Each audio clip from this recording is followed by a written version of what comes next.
brought you by Silver Pumps and Motors. Top quality और consistent performance के लिए सिर्फ सिल्वर पंप्स नाम याद रखना. నువ్వు వస్తానంటే మేము రానిస్తామా? No way. మెల్లగా 5 ఏళ్లు ఎలాగోలా పాలించడానికి రాలేదు. 25 ఏళ్లు పాలించి పాతుకుపోవడానికి వచ్చాం. ఇది మా జమానా. మీకు తప్పదు 25 ఏళ్లకు సరిపడా జరిమానా అంటూ టీడీపీ వైసీపీకి వార్నింగ్ ఇస్తుంటే ఇక చాలు, ఒక్క టర్మ్తో తామేం కోల్పోయామో తెలిసింది. ఇక నుంచి తమ దండయాత్ర ఎలా ఉంటుందో చూసుకో, వస్తున్నాం కాస్కో అంటూ రివర్స్ లో కౌంటర్ ఇస్తున్నారు వైసీపీ అధినేత. మరి ఏపీ స్టార్ వార్స్ లో ఎవరి డైలాగ్ ఎంత పవర్ఫుల్ గా పేలిందో చూద్దాం. ఏపీలో రాజకీయ సంగ్రామం మరో లెవెల్ కు వెళ్తోంది. వారి మాటల్లో పంచ్ లోతుగా ఉండేలా, ప్రత్యర్థి చంప గుయ్యమని తగిలేలా చాలా ఘాటుగా పరస్పర విమర్శలు, వాగ్బానాలు సంధించుకుంటున్నారు. కూటమి సర్కారు ఏడాదిలో తామేం చేశామో ప్రజలకు వివరించే ప్రయత్నం చేస్తుంటే, ప్రభుత్వం ఏడాదిగా ఏం చేయలేదో వివరాలతో సహా వివరిస్తూ వెళ్లేందుకు వైసీపీ సన్నద్ధమవుతోంది. ఈ నేపథ్యంలో ఆరోపణల పరంపరం రెండు పార్టీల మధ్య నెక్స్ట్ లెవెల్ కు చేరింది. జూన్ 18న గుంటూరు జిల్లాలో జగన్ కాన్వాయ్లో వైఎస్ఆర్సీపీ కార్యకర్త చీలి సింగయ్య మృతి రాజకీయంగా ఇరు పార్టీల మధ్య వేడి రగిల్చింది. జగన్ బుల్లెట్ ప్రూఫ్ వాహనం కింద సింగయ్య చనిపోయాడని టీడీపీ ఆరోపిస్తోంది. జగన్ నిర్లక్ష్యం వల్లే సింగయ్య చనిపోయాడంటూ టీడీపీ ఆరోపణలు హోరెత్తించింది. అంతేకాదు, దీనిపై కేసు నమోదై జగన్ వాహనం సీజ్ అయ్యేదాకా వచ్చింది పరిస్థితి. ఈ వివాదం నేపథ్యంలో టీడీపీ వైసీపీ మధ్య మాటల మంటలు రేగాయి. ఈ నేపథ్యంలో ఎలాగైనా జగన్ 2.0 ఏపీ ప్రజలు చూడబోతున్నారంటూ వైసీపీ పదే పదే చెప్పుకొస్తోంది. ఈసారి కొడితే గట్టిగా కొడతామని వైసీపీ అధినేత జగన్ కూడా చాలా నమ్మకంగా ఉన్నారు. బుధవారం జరిగిన వైఎస్ఆర్సీపీ విస్తృత స్థాయి సమావేశంలో జగన్ కీలక నిర్ణయం తీసుకున్నారు.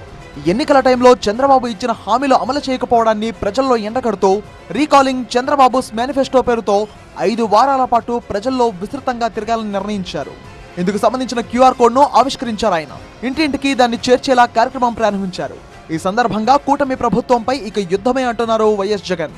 ఎన్నికలకు ముందు చంద్రబాబు ఇచ్చిన హామీల అమలు కోసం పోరాటం చేయడానికి కొత్త కార్యక్రమానికి శ్రీకారం చుట్టామన్నారు. చంద్రబాబు మేనిఫెస్టోను గుర్తు తెచ్చుకోవడం అన్న ఈ కార్యక్రమాన్ని మనం లాంచ్ చేస్తా ఉన్నాం. క్లుప్తంగా నేను చెప్పేది ఏమిటి అని అంటే, 5 స్థాయిల్లో చేద్దాం ఈ కార్యక్రమం. అంటే 5 వారాల పాటు. ఫస్ట్ దాంట్లో రీజనల్ కోఆర్డినేటర్లు, డిస్ట్రిక్ట్ లెవెల్లో, జిల్లా స్థాయిలో ఈ QR కోడ్ను ఇలా స్కాన్ చేస్తారు.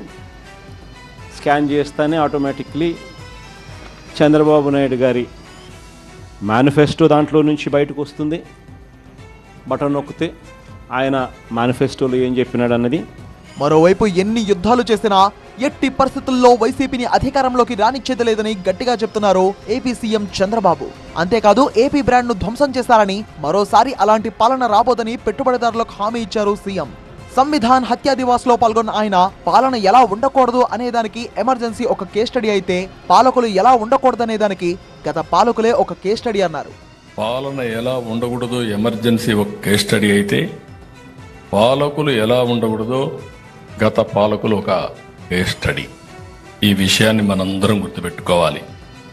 అన్యాయం, అక్రమాలు, అవినీతి ఎవరు గొంతు విప్పినా నిర్మోహమాటంగా గొంతు నిలివేసే పరిస్థితికి వచ్చారు.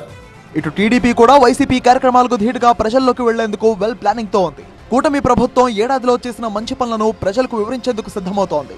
ఇంటింటికి తిరిగి చేసిన అభివృద్ధిని చెప్తామంటోంది కూటమి సర్కార్. మెగా డిఎస్సి ఏర్పాటు చేశాం. పెద్ద ఎత్తున పెట్టుబడులు ఎట్లా వస్తున్నాయో మీరు చూస్తున్నారు. ఐటీ రంగంలో ఎలాంటి కంపెనీలు మనం పట్టుకొస్తున్నాయో మీరు చూస్తున్నారు. ఇవన్నీ వివరించి చెప్పాలి. నిరుద్యోగ వృత్తి కూడా ఇస్తాను. ఈ సంవత్సరంలోనే మొదలు పెడుతున్నాం నిరుద్యోగ వృత్తి కూడా. అది మీరు వివరించండి. రెండోది, తల్లికి వందనం. ప్రతి ఏటా 3 ఉచిత గ్యాస్ సిలిండర్లు ఇస్తాను. అన్న క్యాంటీన్లు తిరిగి ప్రారంభించాం. 4,000 రూపాయలు పెన్షన్ అండి వృద్ధులకి, 6,000 రూపాయలు వికలాంగులకి, బెడ్కే పరిమితం అవుతే 15,000 రూపాయలు మనం చేస్తున్నాం. భారతదేశంలోనే ఏ రాష్ట్రం ఇవ్వట్లేదు. ఇట్లా తెలియజేయండి. గడప గడప తీసుకెళ్లాలి. మొత్తానికి అధికార విపక్షాలు పోటాపోటీగా ప్రజల్లోకి వెళ్లేందుకు సిద్ధమయ్యాయి. ఈ కార్యక్రమాలతో రాష్ట్రంలో పొలిటికల్ సీన్ ఎలా మారుతుందో చూడాలి.